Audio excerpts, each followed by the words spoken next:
ఇప్పుడు కేవలం నీటి నియంత్రణ గురించి మాత్రమే మాట్లాడుతున్నాం. దాంతో పాటు ఒకవేళ ప్రభుత్వం కనుక ఈ నీటి నియంత్రణతో పాటు మీరన్నట్టు ఇప్పుడు కందకాలు కానీ ఇవన్నీ ఏర్పాటు చేస్తే బాగుంటుంది జనరల్. సో దానికి సంబంధించి మీ రైతు కమిషన్ నుంచి ఏదైనా అవేర్నెస్ ఏర్పాటు చేసింది ఎలాంటి కార్యక్రమాలు? రైతు కమిషన్ బాధ్యత ఏంటంటే ఒక 3 కీలకమైన బాధ్యతలు ప్రభుత్వం కమిషన్ మీద ఉంచింది.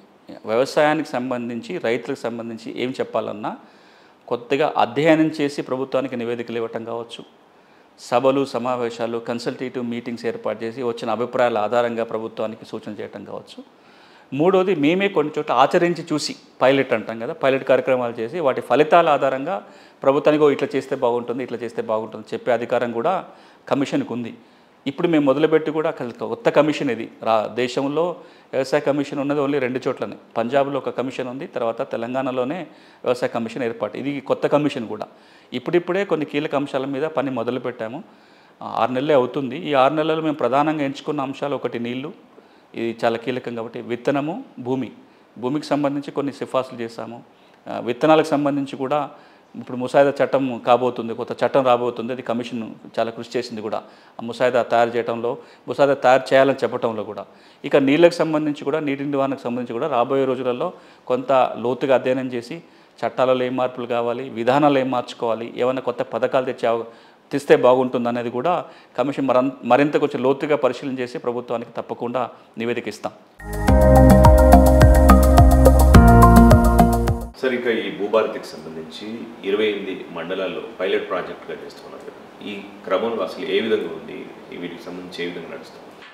ఈ 28 మండలాలలో అంటే జిల్లాకు ఒక మండలం చొప్పున గత నెలలోనేమో 4 జిల్లాలలో 4 పైలట్ మండలాలలో జరిగింది. ఇప్పుడు 28 పైలట్ మండలాలు. ఈ పైలట్ యొక్క ఉద్దేశం ఏంటంటే భూమి సమస్య ఉన్న వ్యక్తి తాను వెళ్ళి వెబ్సైట్ ద్వారా దరఖాస్తు పెట్టుకోవటం కాకుండా ప్రభుత్వమే గ్రామాలకు వెళ్ళి, రెవెన్యూ శాఖ గ్రామాలకు వెళ్ళి దరఖాస్తులు తీసుకొని వాటిని అక్కడే పరిష్కారం చేయడం కోసం అంటూ రెవెన్యూ సదస్సులు చేయాలని నిర్ణయం తీసుకున్నారు. అంటే రాష్ట్రంలో ఉన్న 11,000 రెవెన్యూ గ్రామాలలో రాబోయే రోజులలో ఇలా రెవెన్యూ సదస్సు జరగాలి.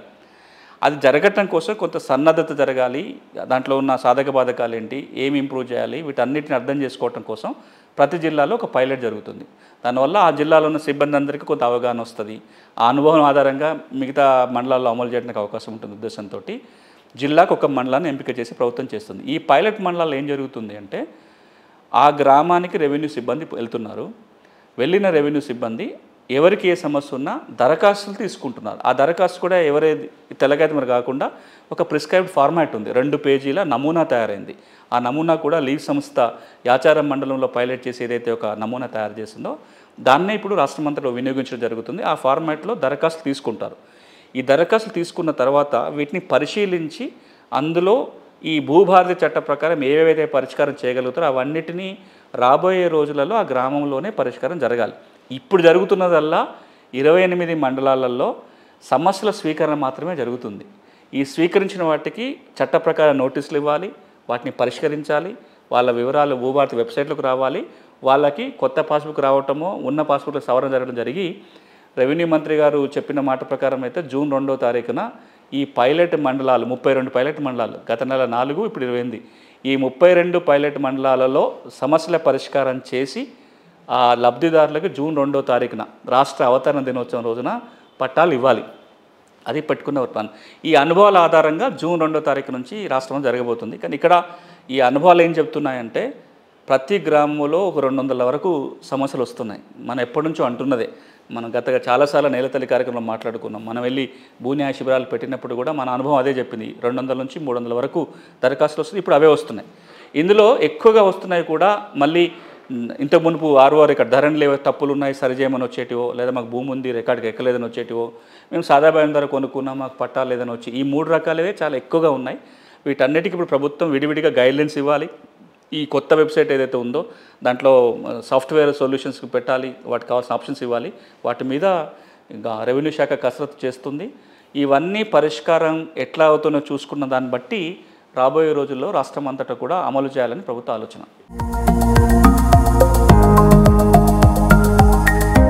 మీరు చెప్పినట్టు అంటే గ్రామ స్థాయిలో ఈ సమస్యలకు సంబంధించిన ఒత్తిడి బాగా పెరుగుతుంది.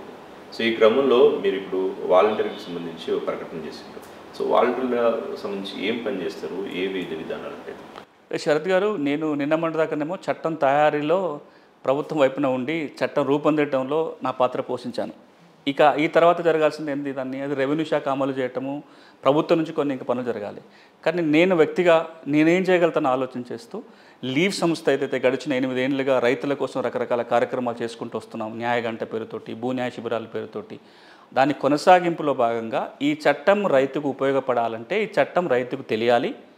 రైతుకు తెలిసిన తర్వాత అది వినియోగించడానికి ఏమైనా సహాయం కావాల్సి వస్తే ఒక అప్లికేషన్ నింపటమో లేకపోతే ఇంకేదన్నా ఎక్కడికి పోవాలో చెప్పటమో ఈ సలహా సూచనలు ఇచ్చే వ్యక్తులు ఉండాలనే ఉద్దేశంతో తెలంగాణలో ఉన్న 10,984 దాదాపుగా 11,000 రెవెన్యూ గ్రామాల్లో ప్రతి రెవెన్యూ గ్రామంలో అక్కడున్న ఒక రైతునే ఈ చట్టం మీద శిక్షణ ఇచ్చి వాలంటరీగా తయారు చేయాలని మా ఆలోచన.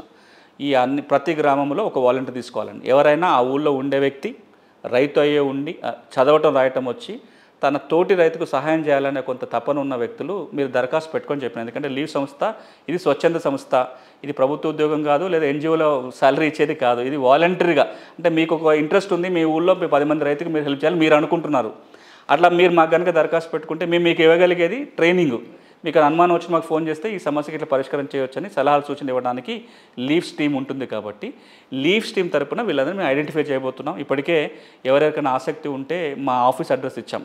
హైదరాబాద్లో ఉన్న మా ఆఫీస్కి ఒక పోస్ట్ కార్డ్ రాయమని చెప్పాం. ఇవాళ కనుక మేము పలానా ఊరు, వాళ్ళ పేరు, వాళ్ళ ఊరు పేరు, వాళ్ళ మండలం, జిల్లా, వాళ్ళ ఫోన్ నెంబర్ రాసి మాకు లీవ్ కార్యాలయం హైదరాబాద్కి పంపితే వాళ్ళని మేము ఐడెంటిఫై చేసి సెలెక్ట్ చేస్తాము. ఎవరెవరినైతే మేము భూభారతి వాలంటీర్గా ఎంపిక చేస్తాం వాళ్ళందరికీ ఆన్లైన్ ద్వారా కానీ లేదా ఫిజికల్ ట్రైనింగ్స్ ఇచ్చే ఏర్పాటు చేస్తాం.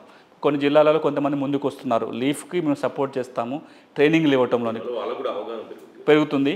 సో అక్కడికి వెళ్ళి ట్రైనింగ్ కొంత ఖర్చుతో కూడుకున్న పని కాబట్టి ఏ జిల్లాలో అయితే లీవ్ సంస్థ కొంత సపోర్ట్ దొరుకుతుందో మేము వెళ్ళి ఫిజికల్ ట్రైనింగ్ ఇస్తాము. ఎక్కడికెక్కడికైతే మేము ఫిజికల్గా పోలేమో ఆన్లైన్ ద్వారా వాళ్ళందరికీ మేము ట్రైనింగ్ ఇస్తాము, వాళ్ళకి మేము మెటీరియల్ సప్లై చేస్తాము. ఒక హెల్ప్ లైన్ కూడా క్రియేట్ చేయబోతున్నాం. అంటే భూభారతి వాలంటీర్లకు ఏమైనా అనుమానాలు ఉంటే నివృత్తి చేయడం కోసం హైదరాబాద్ లీవ్స్ కార్యాలయంలో హెల్ప్ లైన్ పెట్టబోతున్నాము.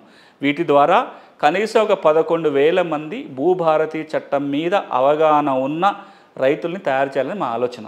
రెండోది రేపు పొద్దున జూన్ 2వ తారీఖు నుంచి భూభారతి చట్టం అన్ని గ్రామాలలో అమలుకు రాబోతుంది. అప్పుడు అప్లికేషన్ నింపడంలో కావచ్చు, లేదా ఈ సమస్యకు ఎక్కడికి పోవాలని సలహా చెప్పడం, ఈ మాత్రం సమాచారం అన్న మనం రైతుకి ఇవ్వగలిగితే పెద్ద మేలు జరుగుతున్న ఉద్దేశంతో లీవ్స్ సంస్థ తరపున మే నెలలో మేము దరఖాస్తు తీసుకుంటున్నాం.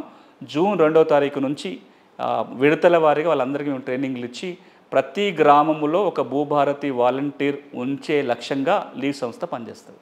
Thank you so much sir. నీటి నియంత్రణకు సంబంధించిన వివరాలు చాలా స్పష్టంగా చెప్పారు. ఇది ఇవాల్టి నేల తల్లి కార్యక్రమం. నమస్తే.